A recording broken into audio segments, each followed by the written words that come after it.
Hi everyone, Jono from Stolty here, and today I want to talk a little bit about best practices for NDIS businesses when it comes to case notes. So for those who are unfamiliar with me, I am one of the co-founders here at Stolty. Previously, I grew a business from 0 to 100 staff based in Newcastle, providing supports. We do call supports, group activities, STA, and support coordination. So a lot of the tips that I'm going to be talking about in this video are things that I've kind of observed over the last couple of years and some best practices for providers when it comes to case notes. So I've just finished writing a blog here for Stolty called Best Practices for NDIS Businesses.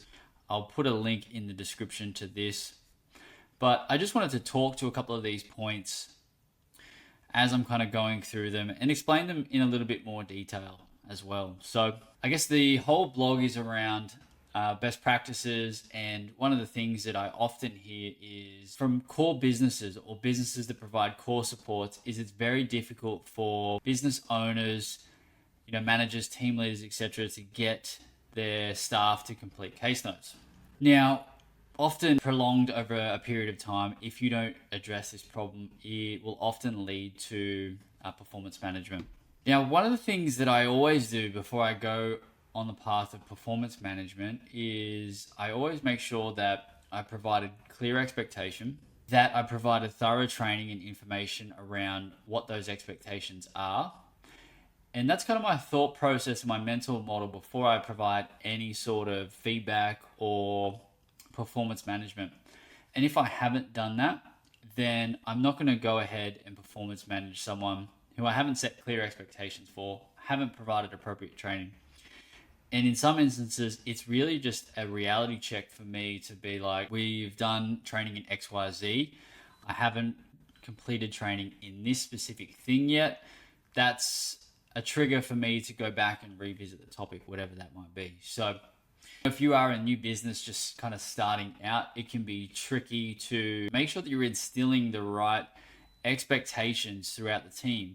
And in many instances, NDIS businesses just grow so quick. So you're often just kind of growing and you haven't really got your training down packed. You haven't set clear expectations. So I wanted to mention this, especially for new and emerging businesses, to kind of have a think about, have I set the right expectations? Have I provided enough training? And if you haven't, then it's time to go back and revisit that. Maybe you want to redevelop some new training and then roll it out and enforce that expectation across the business as well. And so I talk about how you can implement that across your business in the next section here. So training your team and reinforcing good documentation practices. So just a couple of ideas around how you can get the team upskilled. Maybe you want to run a couple of toolbox sessions and invite people to attend those. You might even record that session, and then for anyone who didn't attend, you can send them a copy of that. And then you've also got that up your sleeve for any future training as well. So maybe, who knows, down the line, someone, the quality of their case notes drops off a little bit. You've got that recording. You can say, hey, would you mind completing that as well? So it's always a good thing to try and record a lot of the things that you are doing to save time and to save having to sit down with each person every single time and go through some of these things. So another good idea is to start developing your resources when it comes to training. So I talk about here using real life examples. So demonstrating why accurate documentation matters, and that helps to reinforce the importance of the case notes. So, whatever supports that you provide, maybe you've come across some real life examples of a participant and a support worker on a specific type of support that you deliver, and perhaps there wasn't enough detail in the case note and that led to something else down the track. So if you can use those real life examples to help drill home the points around the case notes, I feel like that's very effective as well. And so when I started support work many years ago, I remember I had a story told to me about a support worker who was on a shift, and a week later there was an accusation made about him, and the accusation got taken quite seriously because the person in out-of-home care who made the accusation knew a lot of details about this person, stuff that generally people would know.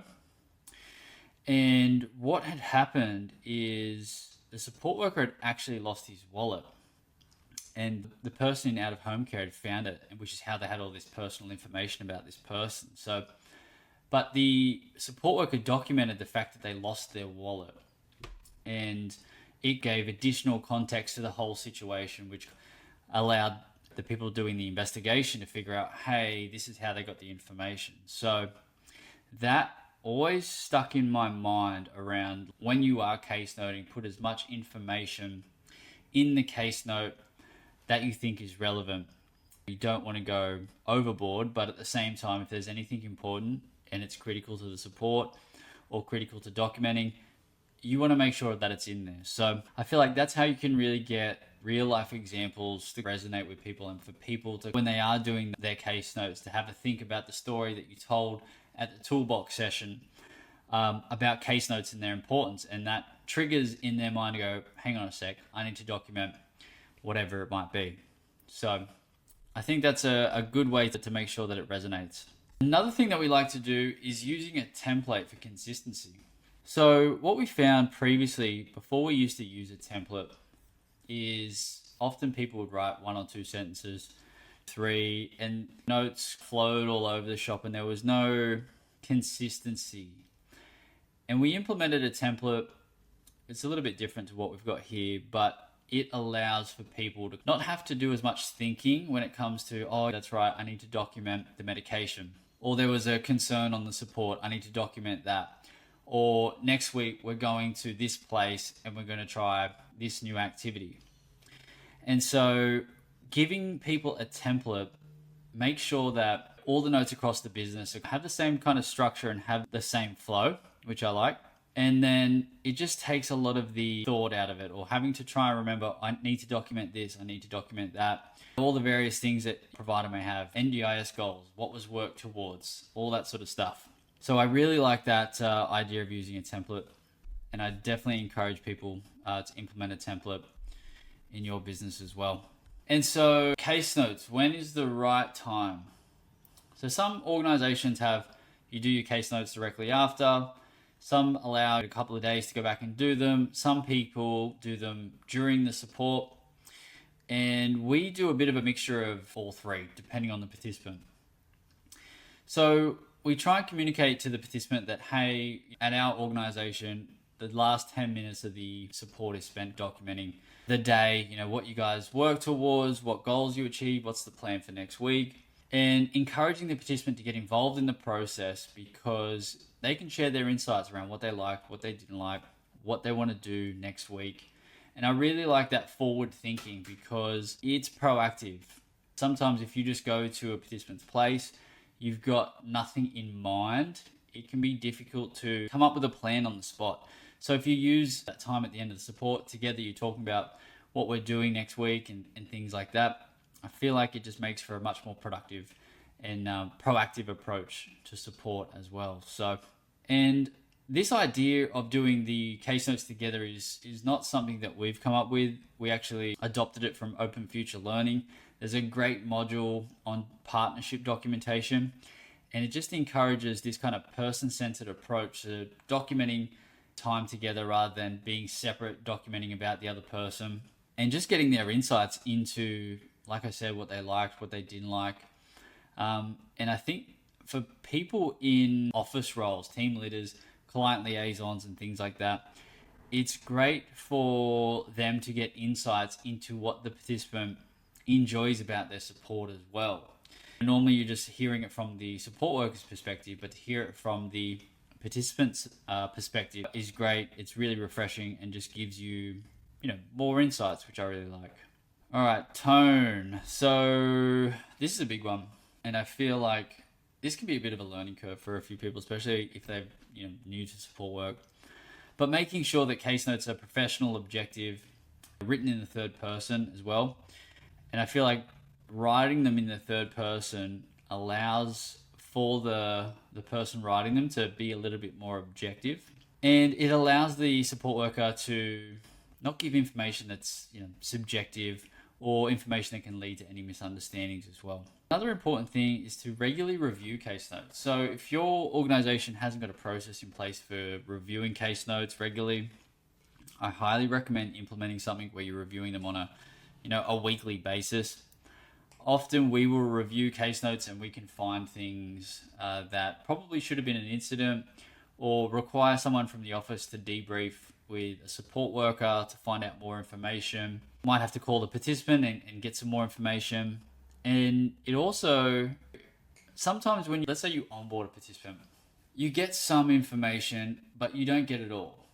And case notes can be a great way of getting up-to-date, relevant information and updating the profile to make sure that the information there is as up-to-date and relevant as possible, because the people on the ground, the people supporting participants, need up-to-date information. If they haven't got that, then it makes their job harder. If they've got outdated goals from 3 years ago, or it says this participant doesn't like going to this place, and then you hear from the support worker that they love going to that place, or that information was outdated and hinders the support, especially if it's a new support worker going there. So, all right, the last thing here is around tracking participant progress through case notes. Again, this is super important, making sure that you're meeting NDIS standards as well, tracking any outcomes, any improvements, any goals worked towards. If you are thinking about developing a template, I highly recommend having something around goals worked towards, so that support workers can clearly identify that. And then on each support, it has them thinking about, what are we doing? How does this relate to your goals? Or what is the point of support? You know what I mean? So really important to, I think, have goals clearly listed on a person's profile so support workers know what they're working towards. And then having support workers document that progress as well. So they're my tips. There are a couple of things that you can implement in your NDIS business. I hope you found that valuable. If you did, give it a subscribe to a Stolties page, and we're going to be dropping many more videos like this in the near future. Cheers.